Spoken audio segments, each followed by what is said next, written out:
is Widianto. In every session, I always say that I came from Azerbaijan because it's a very unique location.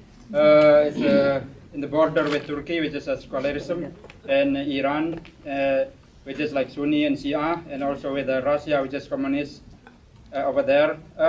My only concern here in this topic that in Indonesia, as Pak Din mentioned, that one of the ormas is actually, a little bit of more into the violent side.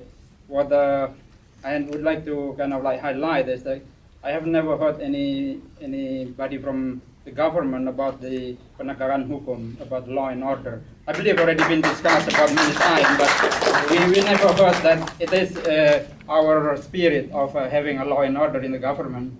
And the second one that I need to highlight is, in Azerbaijan, also close to Dubai and close to the Arab country as well. But whenever I came back home to Java, sometimes I feel like more Arab than in Arab country as well. So the Arabization in Indonesia, I think we need to be concerned about that because I'm not very sure that it's a really culture of Indonesia. Thank you.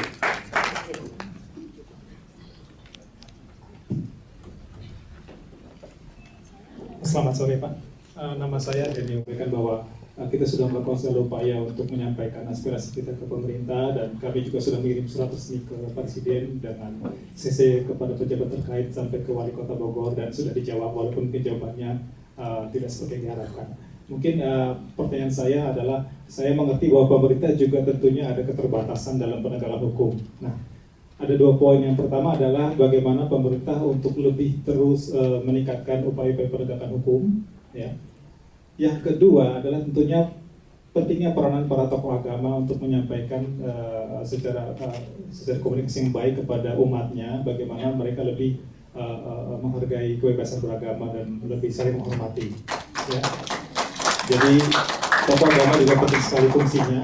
Dan yang ketiga yang terakhir adalah bagaimana apakah bisa dipikirkan wacana untuk memasukkan salah satu mata pendidikan di sekolah mengenai pluralisme, khususnya mengenai bagaimana kita menghormati sesama dalam segala konteks, dan juga dalam kebebasan melaksanakan ibadah. Itu saja, semoga ini bisa menjadi masukan yang bisa dipertimbangkan. Terima kasih.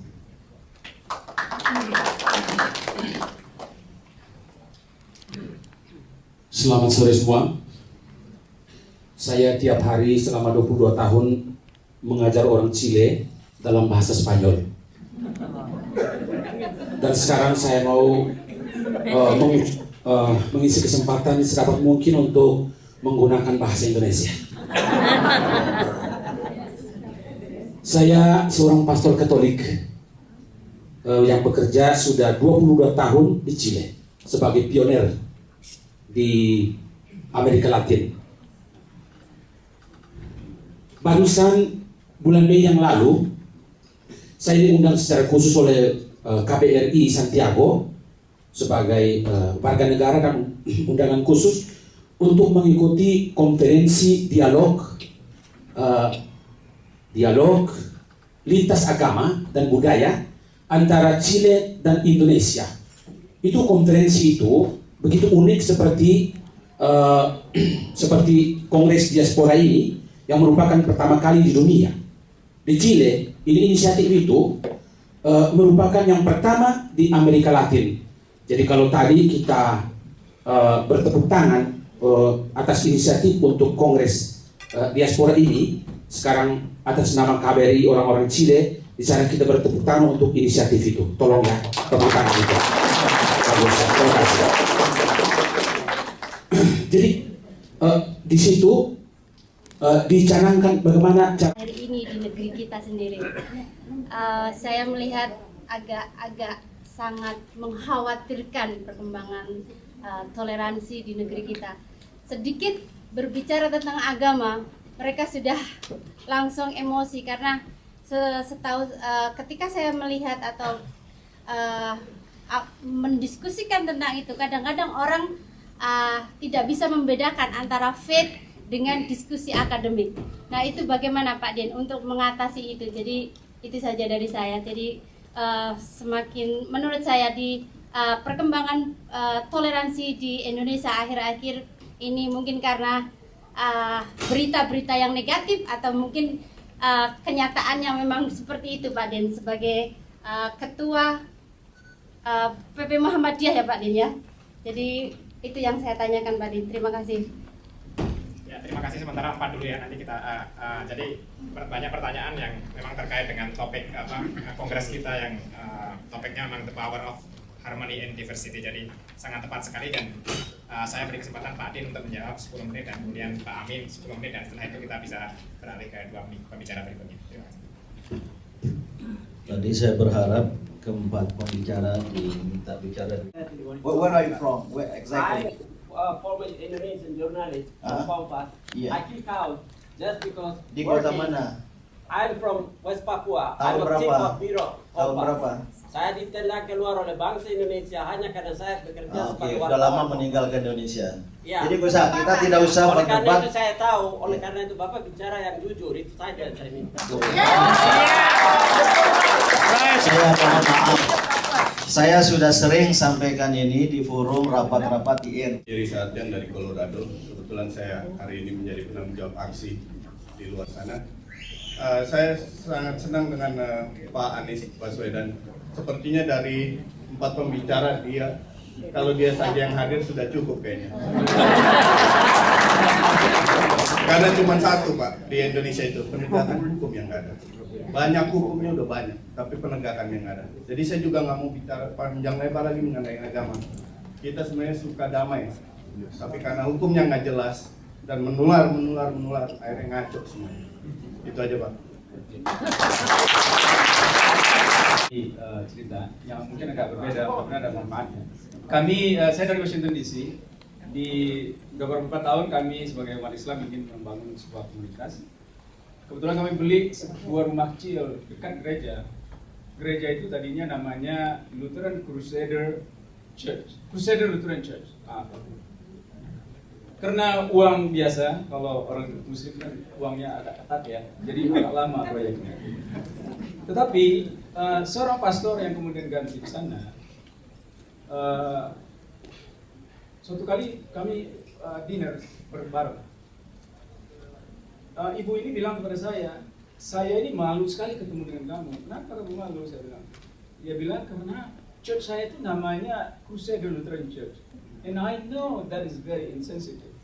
Saya bilang kan itu sudah tahu, sudah lama sekali, sudah berpuluhan tahun, tidak apa-apa. Tetapi beliau tolong doakan saya, kata beliau. Saya akan yakinkan itu politburonya karena komitenya itu orang-orang tua yang pensiun yang sudah lama sekali itu. Kalau saya berhasil, saya akan ganti namanya church itu. Wow, saya bilang pertama saya kagum dengan kamu, tapi saya tidak akan doakan kamu. Loh, kenapa tidak? Karena kalau saya doakan kamu berarti saya punya interest tersendiri terhadap persoalan kamu di dalam. You still gonna be good, my good neighbor, dan saya tidak akan doakan. Tapi kita sering telepon-teleponan. 3 bulan kemudian saya diundang. I see Claire is there, Claire. 3 bulan kemudian dia telepon saya dengan antusias. Pak Firdaus, I think I won. Won what? Saya bilang. That the name of the church will be changed now. Really? Yeah. What's the new name? Living Faith. And I want you to come and speak to the committee, kata beliau. Saya bilang namanya Debra. Saya punya sekali-sekali mungkin kita undang ke Indonesia ini, pastor ini. Saya bilang jangan, saya tidak mau hadir. Kenapa? Karena saya rasa ada suatu kegembiraan memang kamu ganti itu karena Sweden sangat sensitif. But I don't want that to be part of that. Jadi keputusan kamu, kita tetap tetangga yang baik. Sampai hari ini, walaupun itu rumah kami yang 2 belum punya izin, berbicara izin. Tapi ketika kalau ada pohon jatuh ke gereja, kami sama-sama bereskan. Dan kita tetap menjadi tetangga yang baik.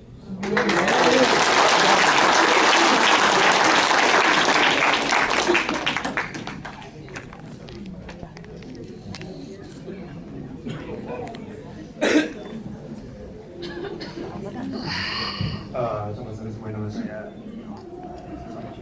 Andrew dari Berkeley. pertanyaan saya ke Pak Anies Baswedan. Tadi dibilangin tentang law enforcement and all that sort of stuff. Menurut saya law enforcement kan adalah fungsi dari proses politik. Dan dia law enforcement akan menjadi sangat susah untuk rule akan menjadi sangat susah untuk di-enforce ketika dengan semua proses demokratisasi yang sedang berjalan di Indonesia yang sangat amat tinggi. Karena dengan proses demokratisasi terjadi juga proses desentralisasi. Berdasarkan literatur public policy, political science yang saya baca, tentunya banyak orang yang berpikir bahwa proses demokratisasi di Indonesia sangatlah rushed. Dan ditopang dengan tidak cukup civil society yang educated enough to be ready to embrace it. Jadi satu contoh adalah selain dalam hal media, juga dalam hal korupsi. Saya mengutip Pak Mahfud MD dari Supreme Court, dari Mahkamah Konstitusi yang mengatakan bahwa menurut dia justru lebih ada banyak korupsi dibanding zaman Soeharto sekarang ini. Hanya saja bedanya sekarang ini terdesentralisasi.